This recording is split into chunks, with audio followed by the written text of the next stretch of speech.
In today's video, I'm going to teach you how to create a story in Jira. Whether you're new to Jira or just need a quick refresher, we're here to walk you through each step of the process in detail, ensuring that you can create your stories effortlessly. First, go ahead and log into your Jira account. Once you're logged in, navigate to the project where you want to create your story. Finding the right project is essential as it helps keep all your tasks and documentation organized in one place. Now look towards the top of your Jira interface for the Create button. This will be your gateway to adding new tasks, stories, and updates to your project.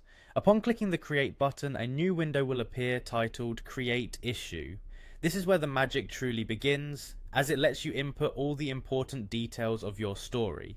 The first thing you'll need to do is to select the appropriate project if it didn't auto-populate for you. This ensures that the story is recorded under the correct set of tasks for your team to access. Next, focus on setting the issue type. You'll see a drop-down menu where you'll need to choose Story. Setting the issue type helps distinguish this task from bugs, tasks, or any other issues you may be tracking in Jira.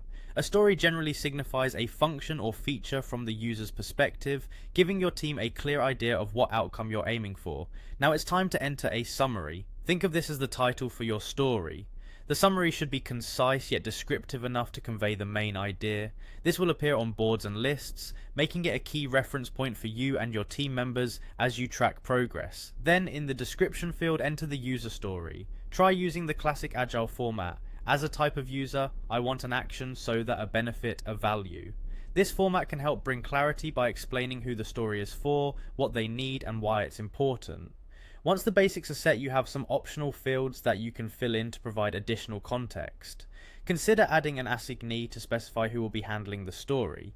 You can also set a priority level to indicate the urgency of the task. Labels can be added too, which help in categorizing and searching for the story later. After filling in the details, double check everything to ensure all the information is accurate. Once satisfied, click the Create button. This action will save your story, adding it to the project's task board where it will be visible to the team. And there you have it, you've successfully created a story in Jira. Thanks for watching, and don't forget to stay organized in your project management endeavors.